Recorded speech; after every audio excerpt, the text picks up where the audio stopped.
पुरुषार्थ कथा सुनो सुनो सिद्धार्थ कथा। सत्य कथा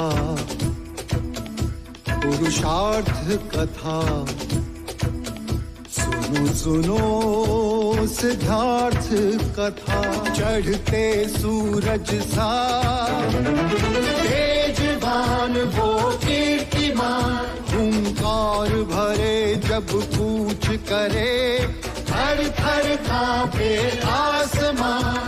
वो राजपुत्र वो शूरवीर, पर्वत को भेद दे उसके तीर। शांति का स्रोत करुणा की धार, निर्झर झरे मन से अपार।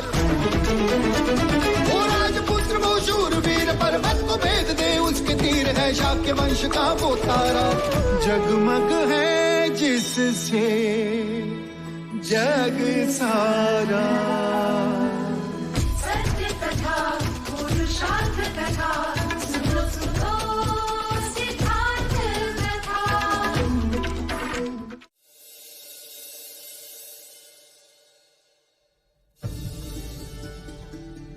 ये राजा द्रोणोदन, आपने हमारा देवदाह तो देख ही लिया।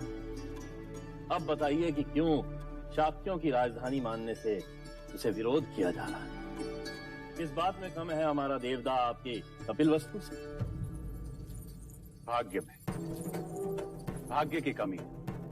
अर्थात आप हमारे देवदत्त के भाग्य को ही ले लीजिए। आयु में सिद्धार्थ से बड़ा है, शिक्षित, शूरवीर है, परंतु भाग्य से युवराज का पद तो सिद्धार्थ को ही मिला। क्या मैं अंदर आ सकती हूँ? आओ यशोधरा, आओ। ये सारे पकवान मैंने स्वयं अपने हाथों से बनाए हैं मजले मामा। उत्तम। महाराज, आपने यशोधरा को क्षमा करके हमारे हृदय का भार हल्का कर दिया। और बताइए, महाराज शुद्धोदन के पुत्र का परीक्षा में प्रदर्शन कैसा रहा? षड्यंत्र रच के विजय हुए हैं युवराज। वैसे परीक्षा के पश्चात उन्होंने स्वयं को पूरे कपिलवस्तु के सामने डरपोक और रणछोड़ प्रमाणित कर दिया। वो कैसे? चीते का आखेट छोड़कर जंगल से बच्चे को उठाकर ले गए। वो तो हमारा देवदत्त था जिसने चीते का सर काटकर महाराज के चरणों में अर्पण कर दिया। फिर तो ये बात शाक्य कुल में फैला देनी चाहिए कि उनका होने वाला सम्राट डरपोक है। सिद्धार्थ की जगह देवदत्त को ही सम्राट बनाया जाए, क्यों? क्षमा करें मजले मामा, पर अब अर्ध सत्य कह रहे हैं। क्या सिद्धार्थ ने एक बच्चे के प्राण नहीं बचाए? क्या सिद्धार्थ ने सारी परीक्षा प्रथम रहकर उत्तीर्ण नहीं की? आपको विश्वास नहीं होगा, परंतु सिद्धार्थ को कपिलवस्तु की प्रजा अपने हृदय में बसाती है। तारे की चमक को कोई लाख मिटाने का प्रयत्न करे, पर तारा चमकता ही है मजले मामा।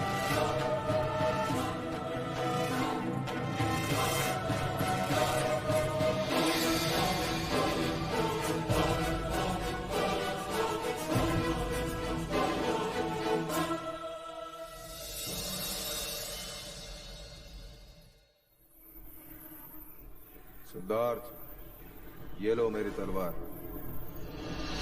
मेरी इच्छा में जब भी तुम्हें देखो एक क्षत्रिय की तरह अपने शस्त्र के साथ देखो। इसका भार मैं नहीं उठा सकता। सिद्धार्थ की आचार्य कौंडिन्य के साथ घनिष्ठता बढ़ रही है। ये उन्हीं की संगत और शिक्षा का परिणाम है कि सिद्धार्थ ध्यान की तरफ आकर्षित हो रहे हैं।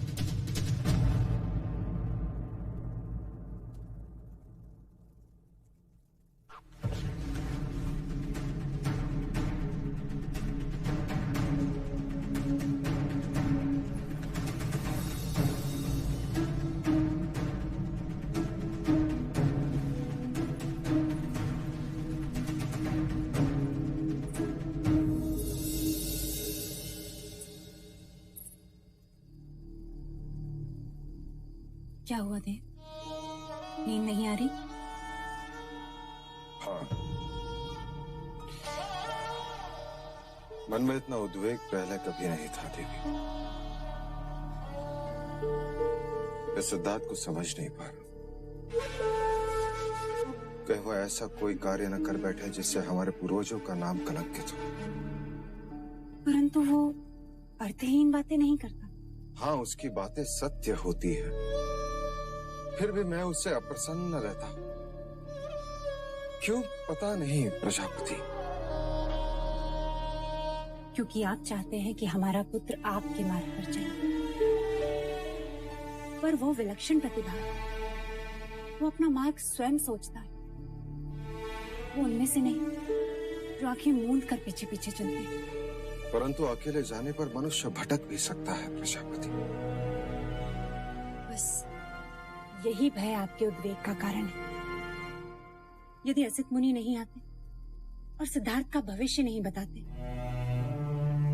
तो ये भय कभी नहीं होता और आपको सिद्धार्थ की सभी बातें सहज लगती। सत्य कह रही हो तुम। उसकी बातें मैं सहज स्वीकार नहीं करता। क्योंकि आप उससे बहुत स्नेह करते हैं। वो कुछ अनुचित करता हूँ क्या? नहीं, पर मर्यादा से अधिक सावधानी भी कभी कभी संकट बढ़ा देती है। आइए देव।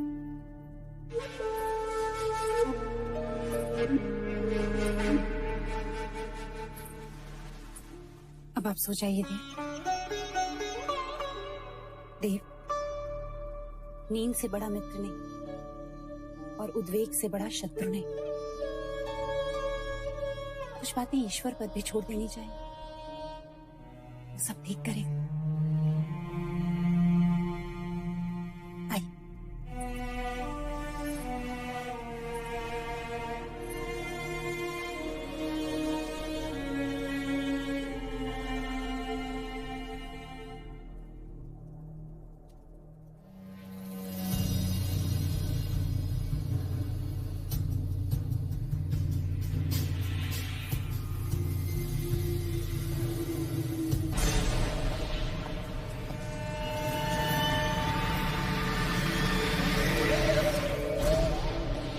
सिद्धार्थ!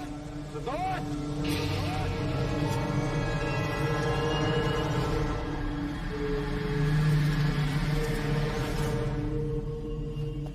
सिद्धार्थ! सिद्धार्थ! सिद्धार्थ! सिद्धार्थ!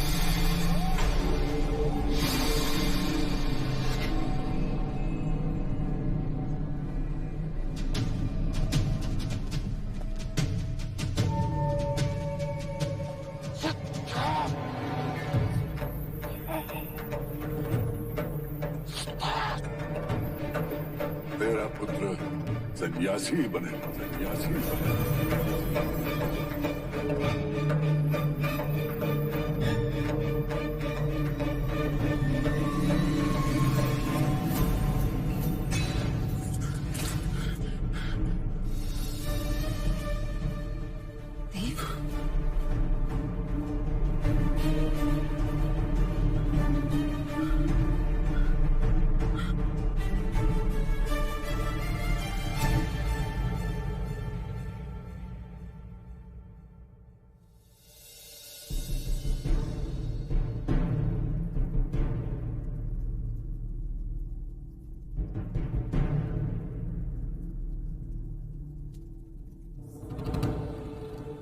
महाराज, आपका स्वप्न पहले प्रहर का है और ग्रंथ अनुसार पहले प्रहर का स्वप्न सच होता है। आप स्वप्न में सिद्धार्थ को ढूंढ रहे हैं, अर्थात आपके पथ से उसका पथ विपरीत है।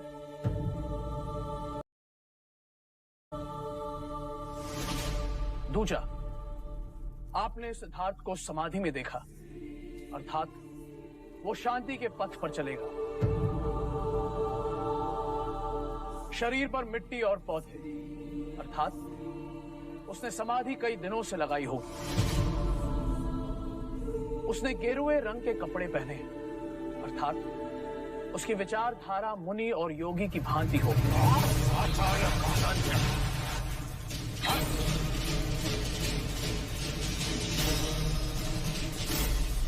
कृपया शांत हो जाइए महाराज। महाराज विचलित ना हो।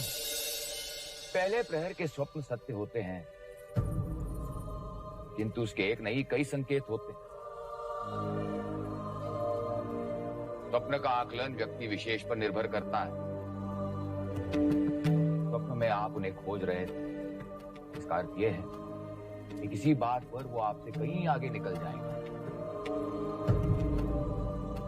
स्वप्न में आपने उन्हें समाधि में पाया, इसका अर्थ यह है कि युवराज का संकल्प दृढ़ है, जो वो ठानेंगे वो करके रहेंगे। आपने उन्हें मुनि की भांति देखा, अर्थात लोग जैसे एक मुनि को पूछते हैं, युवराज को भी वैसे ही पूछे। महाराज, हम सब जानते हैं कि युवराज की जन्म कुंडली में कई सिद्ध योग हैं। जिस राजा का संकल्प दृढ़ होता है वही चक्रवर्ती होता है। मैं आपके कथन से सहमत हूं कि स्वप्नों का आकलन व्यक्ति विशेष पर निर्भर करता है। आचार्य कौंडिन्य, मेरा आपसे मतभेद है। आपने सिद्धार्थ को वो ज्ञान दिया जो मैं उसे देना नहीं चाहता था। आपने सिद्धार्थ को अहिंसा, ध्यान और मृत्यु का ज्ञान दिया, वो उचित न था। कुलगुरु वाचस्पति ने सच कहा महाराज। आकलन व्यक्ति विशेष पर निर्भर करता है। जो बालक 8 वर्ष की आयु में सारे शास्त्र कंठस्थ कर लेता हो, उससे क्या छुपेगा। महाराज, वेदों और शास्त्रों में जगह जगह पर जीवन, मरण, मोक्ष, मुक्ति का उल्लेख है। केवल इन उल्लेखों और उपदेशों से कोई सन्यासी नहीं बन जाएगा। अब तक शमशान वैराग्य की भावना उनमें नहीं हुई, क्योंकि उन्होंने अब तक किसी भी मनुष्य की अथवा अपने स्वजन की मृत्यु नहीं देखी। उन्हें मनुष्य रोग की अनुभूति नहीं हुई है। और रही बात अहिंसा और ध्यान की, तो अहिंसा उनका स्वभाव है और ध्यान उनकी रुचि। महाराज, स्वभाव और रुचि मनुष्य अपने साथ लेकर जन्म लेता है, उसे सिखाया नहीं जाता। एक पक्षी की पीड़ा अथवा एक जीव की मृत्यु देखकर जो बालक बेहाल हो जाता है, मनुष्य के दुख उसके लिए अमूल्य होंगे। आप, हम, यहां उपस्थित सब मोक्ष प्राप्त करना चाहते हैं। प्राप्त करने के कई मार्ग, भक्ति, वैराग्य, ज्ञान। अब कौन सा मार्ग चुनना है, इसका आकलन भी व्यक्ति विशेष पर निर्भर करता है। फिर भी यदि आप सब गुणी जनों को मेरी शिक्षा प्रणाली अनुचित लगी हो, तो मैं क्षमा चाहता हूं। महाराज, मुझे यहां से जाने की अनुमति दे दीजिए।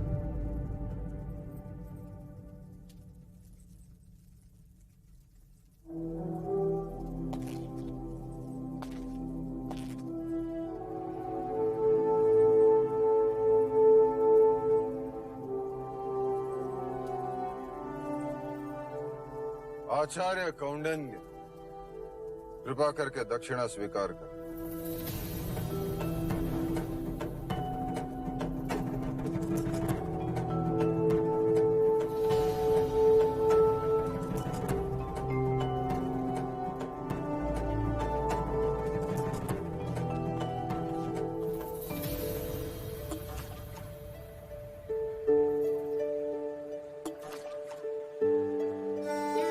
ऐसा क्यों होता है चन्ना?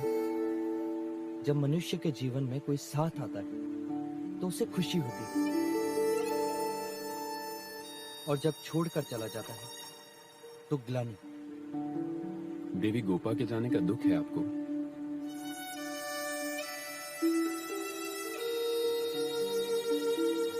हाँ, आई थी तो मन भर गया था। गई तो मानो कुछ खालीपन, जैसे आंख खुलते ही स्वप्न अदृश्य हो जाता है। अब मैं क्या कहूं युवराज, इस प्रश्न का उत्तर तो केवल आचार्य कौंडिन्य दे सकते हैं। मन के विषय में वो अधिक जानते हैं। हाँ, परंतु वो तो सवेरे से ही दरबार गए, न जाने कब लौटेंगे।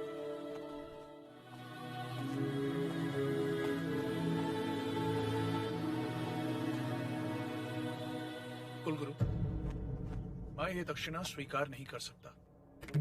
क्यों आचार्य? क्योंकि युवराज को दी गई मेरी शिक्षा महाराज को उचित नहीं लगी। आप उचित अनुचित को भूल जाइए आचार्य, कृपया आप इस दक्षिणा को स्वीकार कीजिए। नहीं, मैं अपनी शिक्षा के प्रतिफल में दक्षिणा लेता हूँ। केवल एक ब्राह्मण होने के नाते आश्रित होकर भिक्षा नहीं मांगता। क्या आप मुझ पर आक्षेप कर रहे हैं आचार्य कौंडिन्य? क्या आपने महाराज को प्रसन्न करने के लिए असत्य नहीं कहा? नहीं आचार्य, मैं इस राज्य का कुलगुरु हूँ। मेरा कर्तव्य यह है कि मैं राजा के प्रति, इस राज्य के प्रति निष्ठावान रहूं। कहीं उनका विश्वास खंडित ना हो जाए। वो चिंता मुक्त रहें कि वो अपनी प्रजा का अच्छा पालन कर सके। क्या आपको ज्ञात नहीं कि असित मुनि के एक कथन से पूरी की पूरी एक पीढ़ी को कपिलवस्तु से निकाल दिया गया था? और आपका भी इस राज्य के प्रति यही कर्तव्य था आचार्य कौंडिन्य कि आप युवराज को क्षत्रियता का पाठ पढ़ाते, ताकि एक सन्यासी का।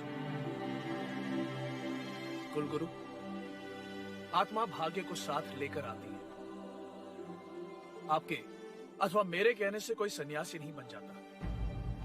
मैंने युवराज को वो प्रत्येक शिक्षा दी है जो एक गुरु को अपने शिष्य को देनी चाहिए। क्षमा करें गुरुवर्य, जीवन निर्वाह के लिए जो शिक्षा से समझौता करे उसे गुरु नहीं कहते।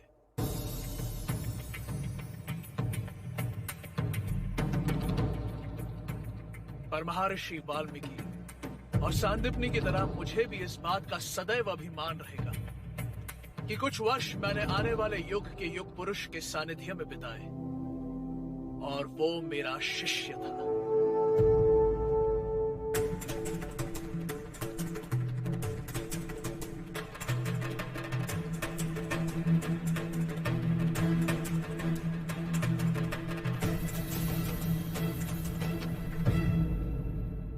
कौंडिन्य के विचार तो आपने सुने भाई महाराज।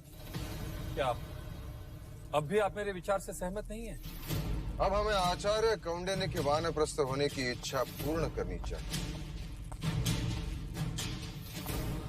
आपका क्या सुझाव है कुलगुरु वाचस्पति? राजन, उनके विचार और हमारे विचार भिन्न हैं। अर्थात आपका भी यह मानना है कि आचार्य के वानप्रस्थ होने की इच्छा पूर्ण कर दी जाए।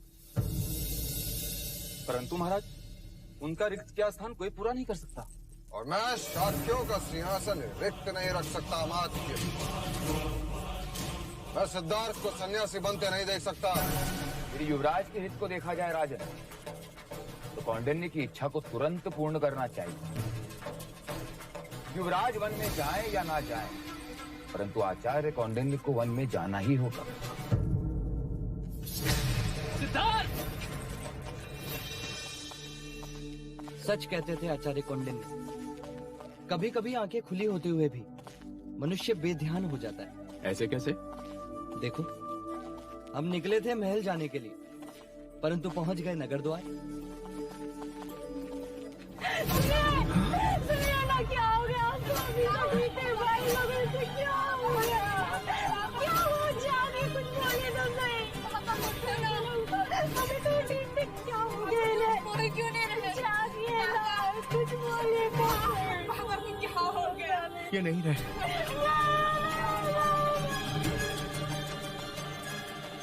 चिराग और मृत्यु का कोई भरोसा नहीं, कब द्वार पर आ जाए।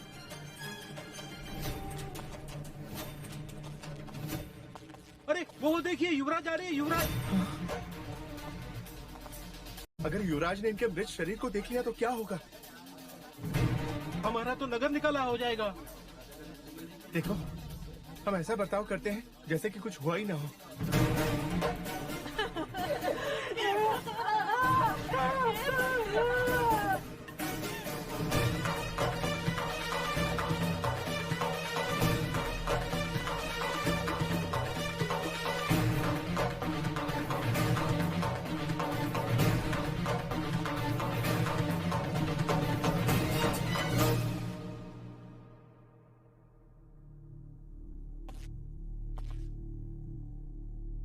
क्या हुआ?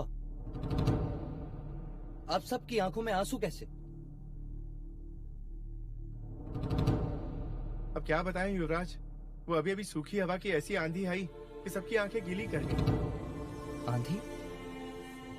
मैं और चन्ना भी यहीं थे, हमने तो कोई आंधी नहीं देखी।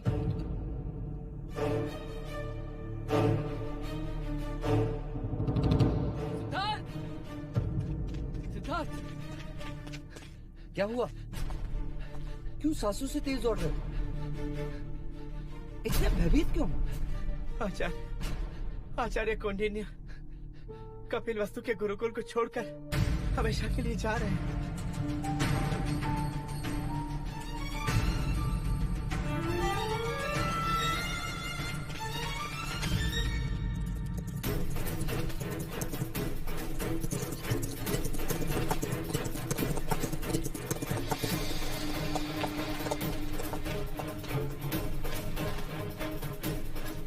क्या ये सत्य है गुरुदेव कि आप हमें छोड़कर जा रहे हैं? वानप्रस्थ हो रहे हैं? वानप्रस्थ तो मैं 8 वर्ष पहले ही होना चाहता था सिद्धार्थ, और तुम्हारे कारण रुक गया। तो आज भी रुक जाइए ना गुरुदेव।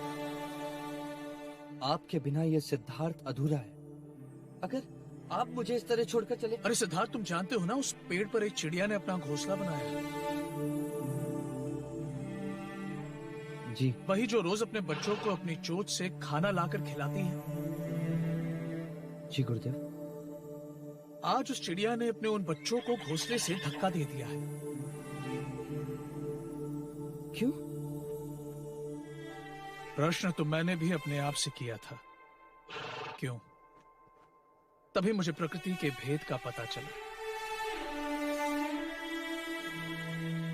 धरती पर गिरने से पहले उस चिड़िया के उन बच्चों ने अपने पंख फड़फड़ाए और देखते ही देखते वो उड़ने लगे।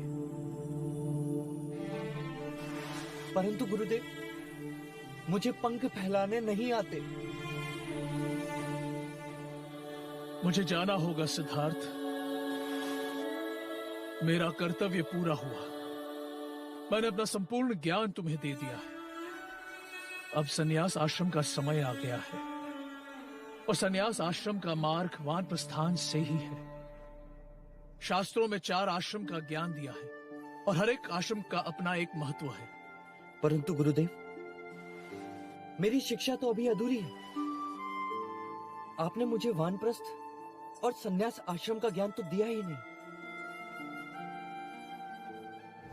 आचार्य कौंडिन्य, मेरा आपसे मतभेद। आपने सिद्धार्थ को अहिंसा, ध्यान और मृत्यु का ज्ञान दिया, वो उचित न था। कुछ बातें समझाई नहीं जाती सिद्धार्थ, समय के साथ साथ समझ में आती है। राग, द्वेष, मोह, माया, वासनाओं के बंधनों में बंधोगे तभी उसे छोड़ने का ज्ञान होगा। जिसका अनुभव नहीं, उसकी बातें भी निरर्थक हैं। जैसे फल को पेड़ से तभी उतारा जाता है जब वो पूरी तरह पक जाए, वैसे ही वानप्रस्थ और संन्यास आश्रम का ज्ञान तुम्हें गृहस्थ आश्रम के पश्चात ही होगा। परंतु गृहस्थ आश्रम के पूर्ण होने के पश्चात मैं आपको कहां ढूंढूंगा? उस समय तुम्हें मुझे ढूंढने की आवश्यकता नहीं होगी सिद्धार्थ। तुम स्वयं ज्ञानी हो जाओगे। कदाचित मैं ही तुम्हें ढूंढते हुए आ जाऊं। ये लो, इसमें मेरा सारा ज्ञान संजोए रखा है मैंने। उचित समय आने पर इसका चिंतन करना। तुम्हारे कुछ प्रश्नों के उत्तर तुम्हें अवश्य मिल जाएंगे।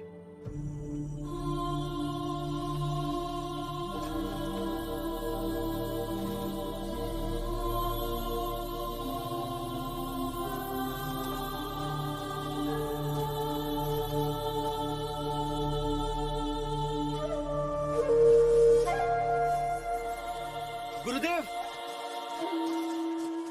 रुक जाइए गुरुदेव, आपके बिना मैं अकेला रह जाऊंगा। गुरुदेव, रुक जाइए आचार्य। क्या तुम्हें ऋग्वेद की ऋचा स्मरण है? जी। तो आंखें बंद करो और बोलो।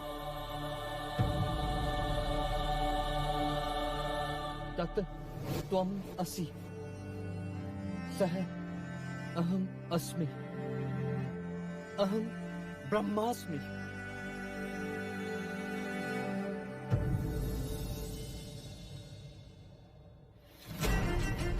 गुरुदेव!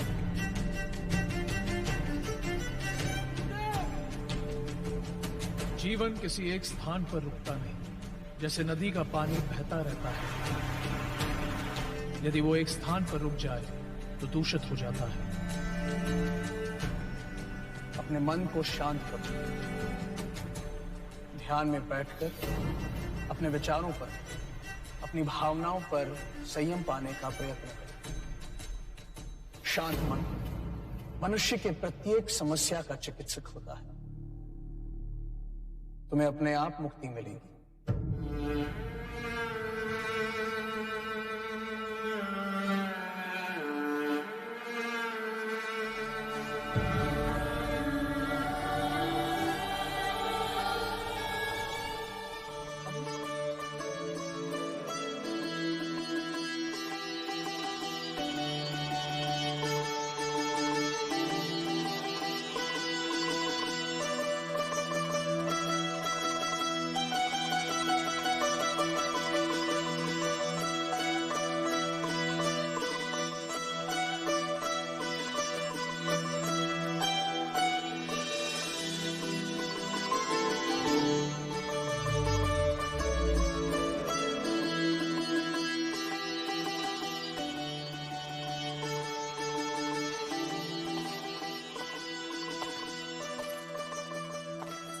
क्षमा कीजिएगा महाराज, किन विचारों में खोए हैं आप?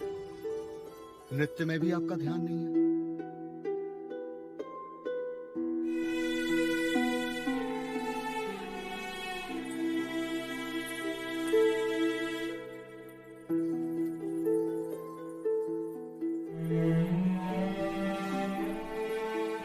क्षमा करें,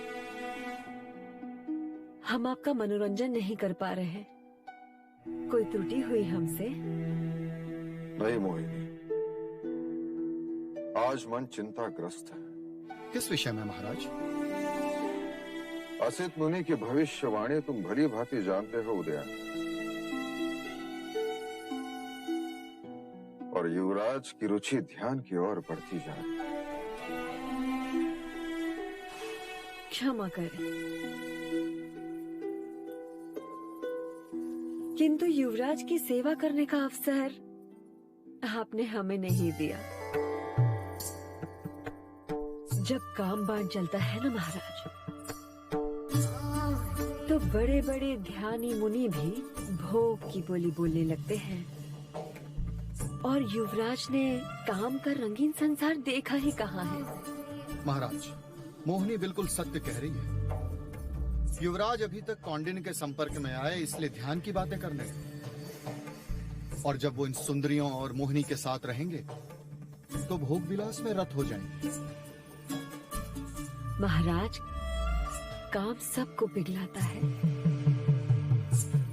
यूं तो जीवन में कई अग्नि है, और अग्नि सब कुछ नष्ट कर देती है, किंतु एक अग्नि है जो सृजन करती है, जिस अग्नि से आनंद प्राप्त होता है, जो मन के वैराग्य को जलाता है और मोह पाश में जकड़ लेता है। ठीक है मोहिनी, आज से युवराज का उत्तरदायित्व तुम्हारा। काम शास्त्र तुम उसे सिखाओ।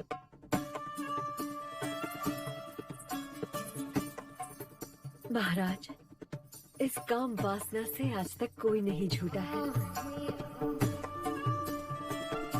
युवराज को काम शास्त्र का पाठ हम पढ़ाएंगे। हाँ महाराज, शिरच्छेद कर दीजिएगा हमारा, यदि युवराज कामारूढ़ न हो जाएं तो।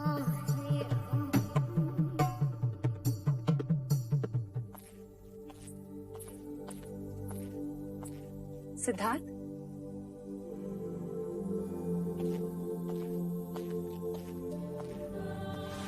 रुद्र, किन विचारों में डूबे? माँ, मेरे मन में बार बार एक ही प्रश्न उठा है। यदि मुझसे कोई अपराध हुआ है तो मुझे दंड दे। आचार्य कौंडिन्य को पद से हटाने की क्या आवश्यकता थी? क्योंकि वह स्वयं एकांत चाहते थे, वानप्रस्थ होना चाहते थे। उन्हें तो अपनी इच्छा से एकांत मिल गया और मुझे अकेलापन। आचार्य कौंडिन्य मेरे हर प्रश्न का उत्तर थे, मेरी जिज्ञासा का प्रत्युत्तर थे। अब मैं किससे प्रश्न करूंगा और किससे उत्तर पाऊंगा? ईश्वर से। ईश्वर जो स्वयं एक प्रश्न है, वो प्रश्न के उत्तर क्या देगा? जो ईश्वर बोलता नहीं, जो ईश्वर देखता नहीं, वो ईश्वर जिसका कोई ठिकाना नहीं। नहीं सिद्धार्थ, बल्कि यूं कहो कि सारी सृष्टि उसका ठिकाना है।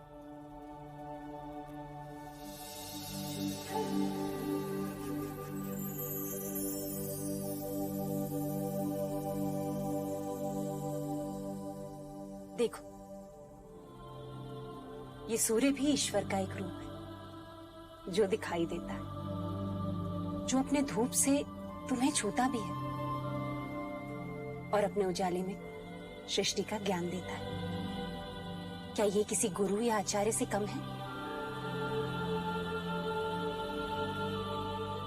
और संध्या में जब ये डूब जाता है तो हम निराश नहीं होते। क्यों? क्योंकि हमें विश्वास है कि ये कल फिर आएगा, एक नई सुबह के साथ। सिद्धार्थ, ईश्वर के एक नहीं अनेक रूप होते हैं। कभी वो आचार्य कौंडिन्य के रूप में आता है, तो कभी सूर्य बनकर, कभी मित्र के रूप में आता है, तो कभी पुत्र बनकर। न जाने कल तुम्हें किस रूप में मिल जाए।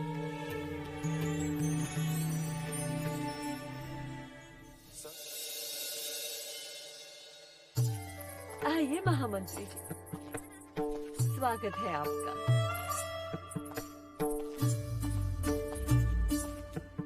सुंदर, अति सुंदर। युवराज अवश्य पसंद करें। देवियों, आज तक केवल क्षत्रिय अपनी मातृभूमि के लिए युद्ध करते आए हैं। अपने तलवार के बल पर शत्रुओं पर विजय प्राप्त करते आए हैं। परंतु इस बार ये कार्य आप लोगों को करना है। तलवार तो हम उठा नहीं सकते, हम तो बस पलकें उठा सकते हैं। तलवार से अधिक बेधक शस्त्र हैं आपके पास। आपका सौंदर्य, आपका श्रृंगार, आपकी ये भाव भंगिमाएं, रति जैसी मादकता और उन सब से सर्वोपरि आपकी पुरुषों को समझने की क्षमता। युवराज स्वभाव से उदास है, करुणा से भरे हैं, दूसरों के दुख को अपना दुख समझते हैं। आपका ये कर्तव्य होगा कि आप सब उन्हें वैराग के विपरीत उंगली पकड़कर जीवन का आनंद प्राप्त करने की शिक्षा दें। उन्हें समझाएं कि संसार में जितना दुख है उससे कहीं अधिक सुख है। ये रंगीन रातें, ये मादक शरीर, ये सुर, सुरा, ये वो सुख है जिससे उनके मन में उठने वाली वैराग की भावना सदा के लिए समाप्त हो जाए। हम तो युवराज को देखने को बड़े आतुर हैं। और हम आपको उनसे मिलवाने को, जो गणिका उनके आसक्ति का कारण बनेगी, वो सम्राज्ञी का सम्मान पाएगी। अति उत्तम। आप चिंतित ना हो महामंत्री जी। जीवन का ऐसा आनंद ना तो कभी उन्होंने सोचा होगा और ना ही कभी पाया होगा। उदासी उनकी दास होगी और आनंद उनका साथी। देखना, ये रतियां उनको कामदेव बना के ही छोड़ेंगे। हाँ, और हमारा आपसे वचन है महामंत्री जी, युवराज जल्द ही स्वयं को पुरुष समझने लगेंगे। उनसे उनका वैराग्य छीन लेंगे हम। दीदी, क्या हम युवराज से लड़ने जा रहे हैं? हाँ? लड़ने नहीं, हम उनसे प्रेम करने जा रहे हैं। हम युवराज को युवराज से महाराज बनाएंगे। कपिल वस्तु के लोग हमें बहुत बधाई देंगे। अर्थात युवराज यहाँ आएंगे? हाँ, युवराज यहाँ आएंगे। सच? सच।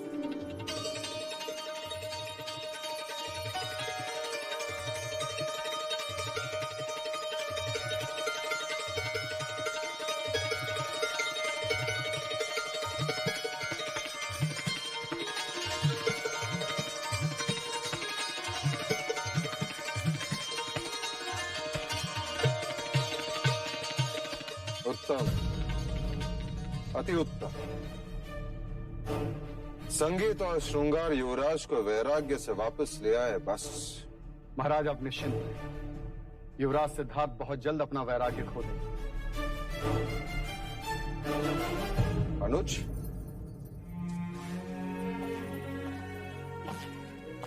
प्रणाम मां। तुम देवदास से कब लौटे? अभी लौटे महाराज। अभी तक खुश तो है? जी। और महाराज दंड पानी? सदा की भांति बात तो मिश्रे की ही कर रहे थे, परंतु ईर्ष्या की गंध तो आ ही रही। आपसे और युवराज सिद्धार्थ से बड़ी ईर्ष्या करते हैं। महाराज, बोलो अंगद। कौशल नरेश का राजदूत आया है, महाराज से मिलने की अनुमति चाहता है। कौशल? जी महाराज। महाकौशल का राजदूत? क्यों? उसे कहो कि हम राज्यसभा में मिलेंगे। जो आ गया महाराज। कपिल वस्तु के शाक्य नरेश, महाराज शुद्धोदन, मैं आपको अपने पुत्र युवराज प्रसन्नजीत के राज्याभिषेक के अवसर पर श्रावस्ती पधारने का आमंत्रण देता हूं। आपकी उपस्थिति युवराज का सद्भाग्य होगा और मेरा बहुमान। मोहर कौशल नरेश, महाराज महाकौशल।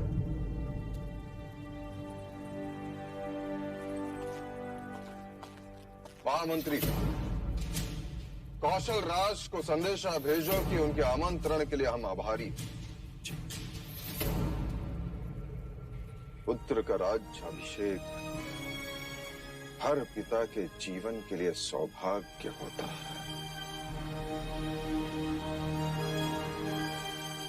हम अवश्य पधारेंगे। महामंत्री, राजदूत को उनका सम्मान दिया जाए। जो आज्ञा।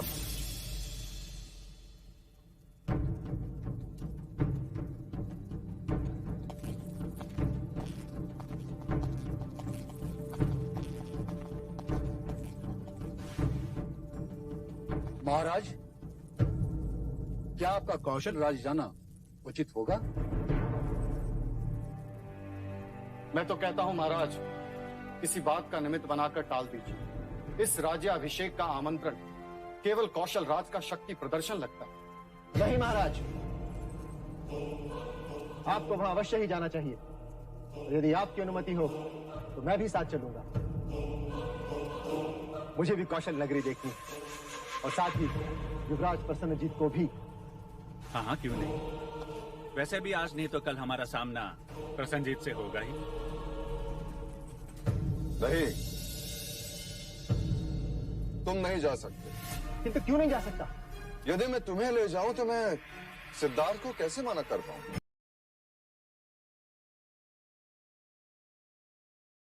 साथ ले चलिए। नहीं देवदत्त, इस समय कपिल वस्तु के भावी सम्राट को वहां ले जाना खतरे से कम। क्यों हर बार सिद्धार्थ की वजह से मुझे सहन करना पड़ता है? क्यों आप उसे कोई भी कारण बता के मना नहीं कर सकते? देवदत्त, अपने विवेक की चौखट मत लांगो। इतनी भी समझ नहीं कि महाराज से प्रश्न नहीं करते? जा यहां से।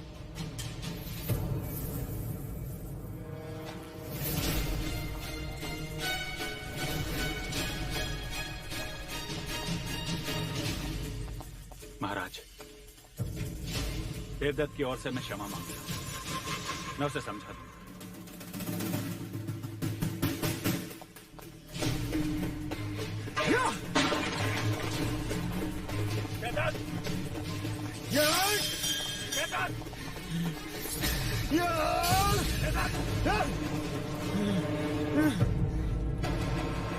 क्रोध में चीजों को नष्ट करने का स्वभाव तुम्हें तुम्हारी माँ से मिला है। माँ से कुछ तो मिला, पिता से तो कुछ भी नहीं। देवदत्त, मेरी बात ध्यान से सुनो। आज तक वही तो करता आया हूँ। शांत।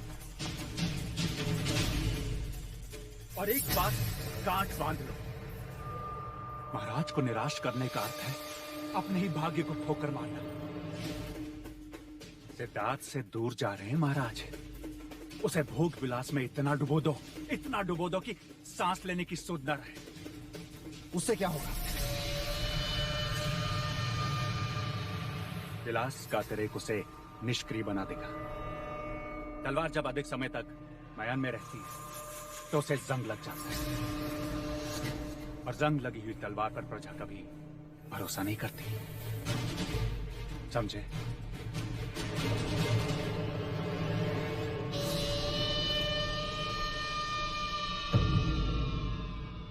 सत्य कथा, पुरुषार्थ कथा, सुनो सुनो सिद्धार्थ कथा।